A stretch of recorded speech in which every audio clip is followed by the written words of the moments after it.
I'm Lottie, and I'm a university student from England. This year I've been studying abroad in Munich, and although Corona had other plans, I'm now back in beautiful Germany.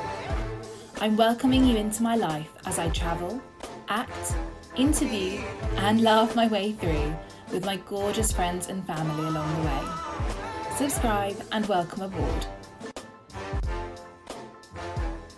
Welcome back to week 2 of the Munich Bucket List, where Will and I are ticking off all the things that we've wanted to do in Munich before we leave, which is coming up pretty quick.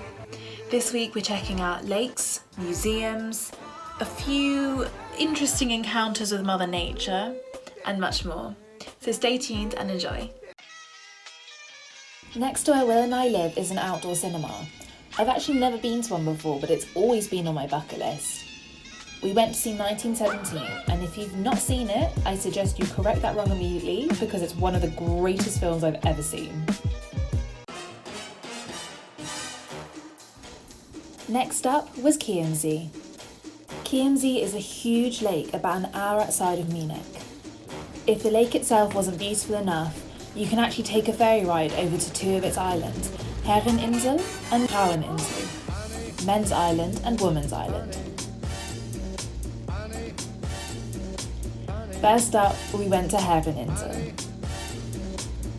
Here you can find an 18th century monastery, complete with an amazing ornate gold altarpiece, and in my opinion, a really cool ceiling. There's also a beautiful wooded area just outside of the museum that gives you a panoramic view over Chiemsee.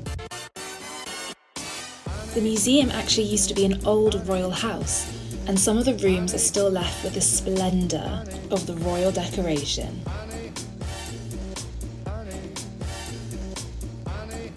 The north wing of this old palace and museum houses the Julius Exter Art Gallery with around 100 works of the artist. They even remade his studio.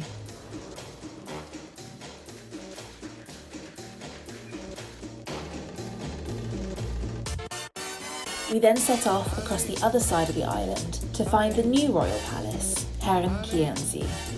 I don't exactly know how or why, but we've ended up in a farm, en route, complete with tractor. As it turns out, there are about 30 people who live on Herreninsel, and Will and I had accidentally walked through all their houses and their farmlands. Was a stunning walk though. And that's Chiemsee in the distance.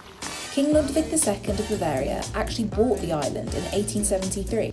He had the old palace turned into a residence, and then from 1878 onwards, built the new Herrenchiemsee Palace. Today we're at the beautiful Herrenchiemsee, which was the palace made by King Ludwig II of Bavaria. Now, he really liked Louis XIV of France, so this palace is actually modelled on Versailles, except everything inside is a little bit bigger and a little bit more precious. Will and I actually got to go on a tour inside, and when I say that Ludwig liked Louis XIV, I mean, despite being a German royal, he had the fleur-de-lis, which is the royal symbol of France, everywhere, and all the major staterooms inside are based on the rooms of Versailles in France. Take the Hall of Mirrors, for example, and funnily enough, Ludwig's Hall of Mirrors is just a few metres longer than Louis XIV's. King Ludwig notoriously had financial issues, and this palace was never finished. So, whilst this is the amazing staircase on one side of the house, this is the reality of it on the other side. Famously, Ludwig only actually stayed here for 9 or 10 nights, one time. Absolutely stunning. After a morning of walking, Will and I were very excited to find a bench in the shade for some lunch. With a pretty good view too. The fountains don't turn on very often, and they just have, so we're running over to quickly go and get a nice little picture of them.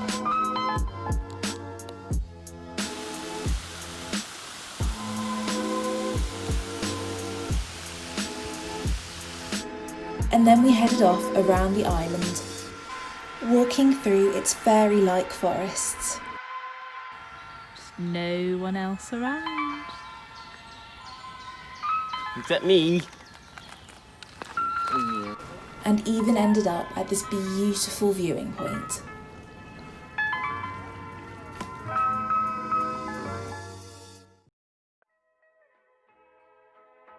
And then we went over to Fraueninsel, and rather amusingly in comparison to Men's Island that has 2 royal palaces, Woman's Island has a convent. I love these beautiful gravestones. They're so ornate and intricate, and I actually saw them for the first time when I was in Hallstatt with my friend Tristan a couple of months ago, just before lockdown. The Herrenchiemsee monastery has been around since the 780s, and during its restoration, frescoes from the 12th century were found. Chiemsee is probably best known for the Kloster liqueur spirit, which is produced by the nuns.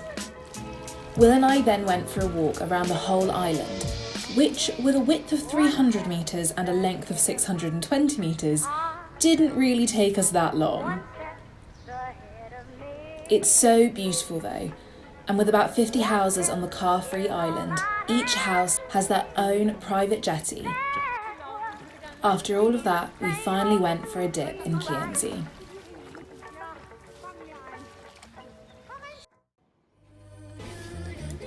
Now, what happened next was definitely not originally on the bucket list, but I really love that it found its way on there. The ferry ride back started beautiful, with an amazing sunset, but very quickly Mother Nature took over and a storm appeared on the horizon. Oh my god, there was full-blown lightning over there, like I literally saw the thing. Oh. Complete with thunder, lightning, ridiculous winds, and a lot of rain. In fact, the journey back just got progressively a bit more ridiculous, with me even having to use my bedsheet as a shelter.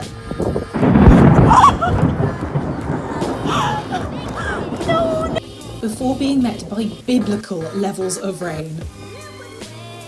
And then realising that we had about 5 minutes before our train left.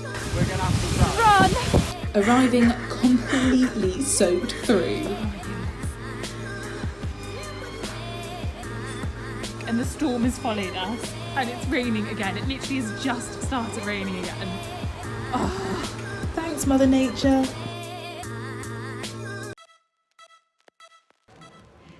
Next up was the Thierry Mugler Couturissime exhibition, which I'd say is easily my favourite exhibition I've been to in Munich so far.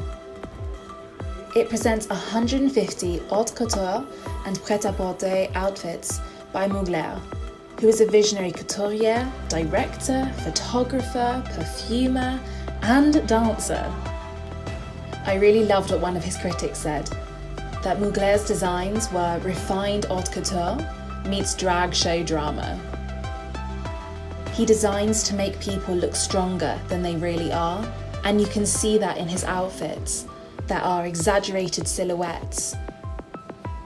Mugler loved theatrical performance and so created some of the most spectacular fashion shows of his time and inspired many of the ones that we still see today. Mugler even designed and created the costumes, as well as directing George Michael's song Too Funky. The intricacy of some of his designs are just incredible, and many of them took months to make. With the sewing on of thousands of individual crystals. I loved the story about Mugler's interest in photography, which was triggered in 1976 when he asked a friend to do an advertising campaign for him. But Mugler interfered so much during the shoots, the photographer finally told him he should do the photography himself, which the designer then did, and realised he was pretty damn good at it.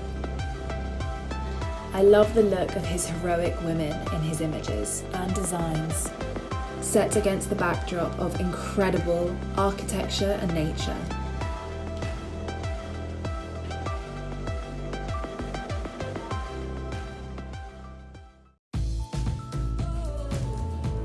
And off Will and I went to another lake, Starnberg, about an hour outside of Munich. We set up camp at the water's edge, and it was just the most perfect day, doing absolutely nothing, which was exactly what we needed after a long week of ticking items off the bucket list. I even went for a lovely paddle in the freezing cold alpine lake, donning the most fashionable goggles out there.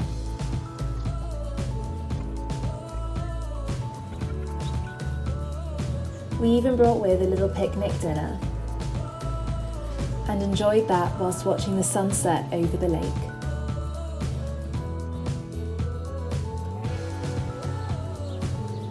We played our new favourite card game, Slam, which definitely brings out the worst in both of us.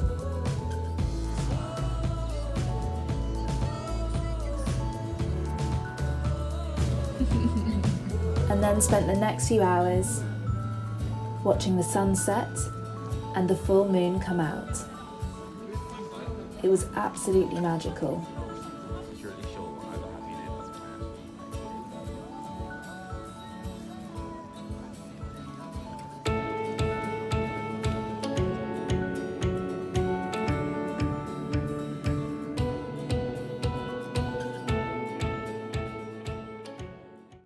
And so that marks the end of the second week in Munich.